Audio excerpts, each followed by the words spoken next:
कढ़ी चावल। साक्षी बहू, अरे भाई क्या फायदा है तुम्हारे घर पर रहने का अगर परिवार को अच्छा खाना भी ना मिल सके। आज फिर तूने ये घास फूस बना कर रख दी। शोर मत मचाइए मम्मी जी, मेरी मीटिंग चल रही है। और ये क्या आप हर समय घर पर हो पताना मारती रहती हूँ। मैं घर पर नहीं हूँ, वर्क फ्रॉम होम कर रही हूँ। अरे घर से काम करने के काम नहीं होता। देख बहू, है तो तू घर पर ही ना। अरे क्या बिगड़ जाएगा अगर जरा सी देर इस कंप्यूटर पर छोड़कर तू सब्जी छौंक देगी। मम्मी जी मैंने दाल चावल बना कर रखे हैं, आप खा लीजिए। अरे तू ही खा ले दाल चावल, मेरे लिए तो तू कढ़ी बना दे, मैं कढ़ी चावल खाऊंगी। अरे मम्मी, कढ़ी कोई 10 मिनट में बनने वाली चीज है क्या? घंटे लगते हैं उसे बनाने में। प्लीज आप ना दाल खा लीजिए, मैं कल बना दूंगी कढ़ी। पता नहीं कैसी बहू आ गई हमारे घर, 2 फुलके बनाकर खिलाने को राजी नहीं है। अरे हम तो चावल खा लेते हैं, फुलके मांग भी नहीं रहे, लेकिन चावल के साथ कुछ तो बनाइए बहू रानी। इसके हिसाब से चलूंगी ना तो ये रोज दाल चावल और खिचड़ी बनाकर खिला देगी। मैं खुद ही राजमा भिगो देती हूँ कल के लिए, फिर देखती हूँ कैसे नहीं बनाती। उस दिन तो सास निर्जा किसी तरह दाल चावल खा लेती है, लेकिन अगले दिन के लिए उसने राजमा भिगो दिया था। अगले दिन साक्षी देख, आधा काम मैंने कर दिया है, राजमा भिगो कर रखे हैं, अब तो झटपट राजमा छौंकता है और चावल बना दिए उसके साथ। मम्मी जी आज मेरी इम्पोर्टेंट मीटिंग है, और हाँ राजमा बनाने में बहुत समय लगता है। अब प्लीज कोई मेड लगा लो ना खाने के लिए। अगर आप तूने खाना बनाने में जरा भी नखरे दिखाए ना तो मैं अनशन पर बैठ जाऊंगी। तुझे पता है ना मुझे मेड का हाथ का खाना नहीं अच्छा लगता। सास की बात सुनकर बेचारी साक्षी रसोई में जाकर जल्दी जल्दी राजमा बनाने लगती है। लेकिन राजमा तो भाई राजमा है, उसे बनाने में पकाने में उतना ही समय लगेगा जितना लगा करता है, जिसके कारण वो मीटिंग अटेंड करने में लेट हो जाती है। क्या बात है साक्षी, तुम्हें मीटिंग का टाइम पता नहीं था क्या? सिर्फ पता था, लेकिन वो क्या ना, मैं अपनी सासू माँ के साथ रहती हूँ और वो हर रोज कुछ न कुछ नया खाने की फरमाइश जारी कर देती है, और अगर बनाने के लिए मना कर दूं तो अनशन पर बैठने की धमकी देती है। I am really sorry sir.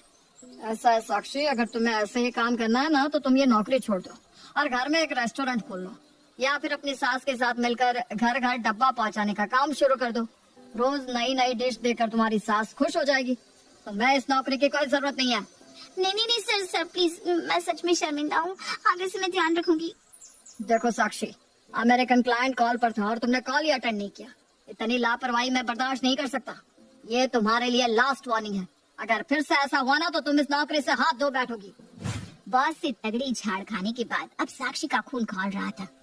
तमाशा बन गया मेरी जिंदगी का। पता नहीं किस मनहूस घड़ी में मैंने ये वर्क फ्रॉम होम लेने का डिसीजन लिया। जिंदगी जहन्नुम बन गई है मेरी। एक हमारी महान सास है, उन्हें ये समझ में नहीं आता कि मैं घर पर बस दिखाई दे रही हूँ, वास्तव में मैं घर पर नहीं हूँ। बाकी मोहल्ले की बहुओं की तरह मैं घर में बैठकर पूरा दिन उनके लिए राजमा चावल और पूरी कचौड़ी नहीं बना सकती। ये पूरे 8 घंटे ऑफिस का काम करना होता है मुझे। लेकिन मम्मी जी को कुछ समझ में नहीं आता। कभी कहेंगी चाय बना कर ला, कभी कहेंगी पकोड़े उतार दे, कभी राजमा चावल बना दो, तो कभी कभी कढ़ी चावल। समझ में नहीं आता क्या करूं। अगले दिन, अरे बहू आज कढ़ी बना लेना, 3 दिन हो गए हमें तो कढ़ी के लिए तरसते हुए।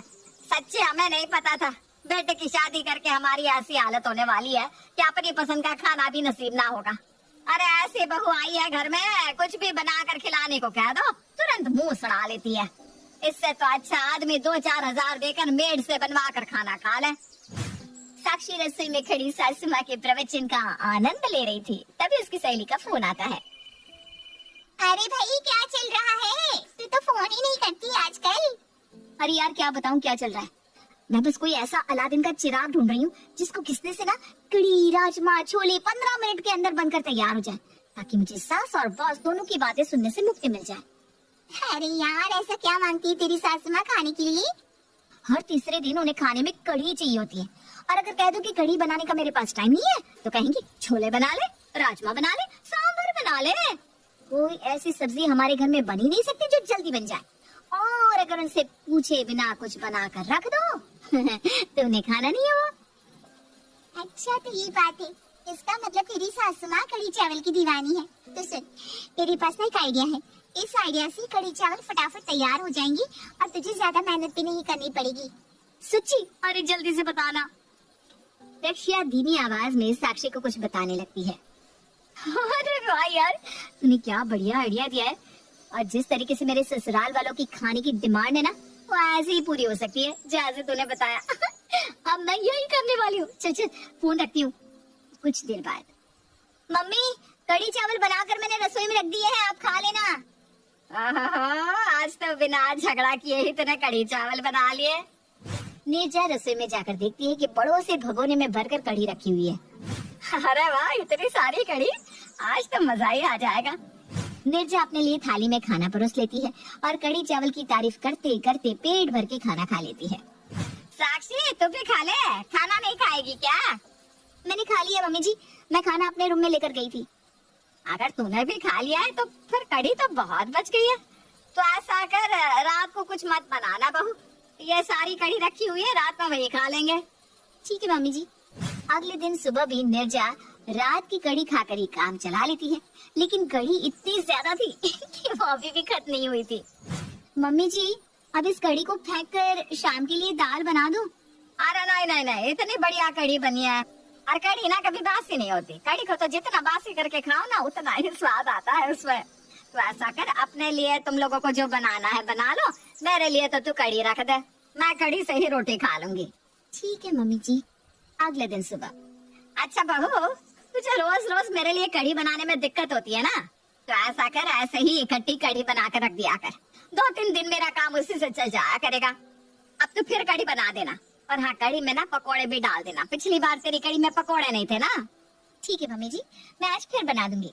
अब तो साक्षी खाना बनाने में जरा सी भी ना नकुर नहीं करती थी। वो खुशी खुशी सास के लिए कढ़ी चावल बनाती और नीरजा भी उसकी बनाई कढ़ी को 1-2 दिन तक बड़े आराम से फ्रिज में रखकर खाती रहती। एक दिन घर की डोरबेल बजती है। मम्मी जी, सरोज मौसी जी आई हैं। आरा सरोज, बड़े दिनों बाद इधर की तरफ आ गई है। हाँ दीदी, आज कुछ समय नहीं मिलता ना। वो क्या है ना, चौक वाले गुरुद्वारे में लंगर शुरू हुआ है। उनके लंगर में इतना बढ़िया कढ़ी चावल मिलते हैं, क्या बताऊं, खाकर मजा ही आ जाता है। आज मैं आपके लिए भी लंगर से कढ़ी लेकर आई हूँ, आप भी प्रसाद को चख कर देखो।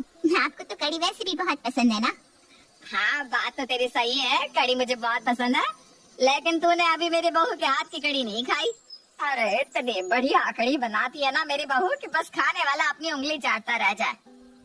पर एक कमी रहती है, बहू कढ़ी में ना पकोड़े डालने में बड़ी कंजूसी करती है, और फिर कढ़ी में पकोड़े ढूंढने में ना मारा मारी हो जाती है हमारे घर में। अच्छा भाई, इतनी तारीफ कर रही हो तो लाओ, हमें भी खिला दो जरा बहू की हाथ की कढ़ी। अरे क्यों नहीं, तू बैठ, मैं अभी लेकर आई। दीदी बस थोड़ी सी लेकर आना, मुझे चखना ही है, खाना तो मैं गुरुद्वारे से खा कर आई हूँ। नीरजा अपनी बहन के लिए कटोरी में थोड़ी सी कढ़ी लेकर आती है। कढ़ी का 1 चम्मच मुंह में रखते ही, अरे दीदी, ये कढ़ी आपकी बहू ने बनाई है? हाँ, नहीं तो क्या। ऐसा कैसे हो सकता है? आपकी बहू ने तो बिल्कुल वही टेस्ट की कढ़ी बनाई है जैसी मैं अभी लंगर से खा कर आ रही हूँ। अरे ऐसा कैसे हो सकता है? अरे दीदी, क्यों नहीं हो सकता? आपको यकीन ना हो तो अभी डब्बा खोल कर देख लो। नीरजा तैश में आकर जैसे ही सरोज का लाया हुआ डब्बा खोलती है तो वो बिल्कुल हैरान रह जाती है। डब्बे में भी बिल्कुल वही कढ़ी थी, उसका रंग रूप और स्वाद सचमुच बिल्कुल वही था। साक्षी, क्या है ये सब? माफ कर दीजिए मम्मी जी, मैं तंग आ गई थी आपके इस कढ़ी प्रेम से, इसलिए जब मेरी सहेली ने मुझे बताया कि गुरुद्वारे में कढ़ी चावल लंगर में बट रहे हैं तो मैं वहाँ से ढेर सारी कढ़ी ले आई और आपको खिला दी। आपको कढ़ी पसंद आ गई तो मैं वहीं से लाकर आपको कढ़ी खिलाने लगी। अब आप ही बताओ मम्मी जी, मैं करूँ तो क्या करूँ? या तो मैं घर में रोज आपको ये 56 भोग खिला सकती हूँ या फिर अपना काम कर सकती हूँ। मैंने अब इस प्रॉब्लम का हल सोच लिया है, मैं कल से ऑफिस जाना शुरू कर दूंगी। अब ये वर्क फ्रॉम होम का झंझट मुझे चाहिए ही नहीं।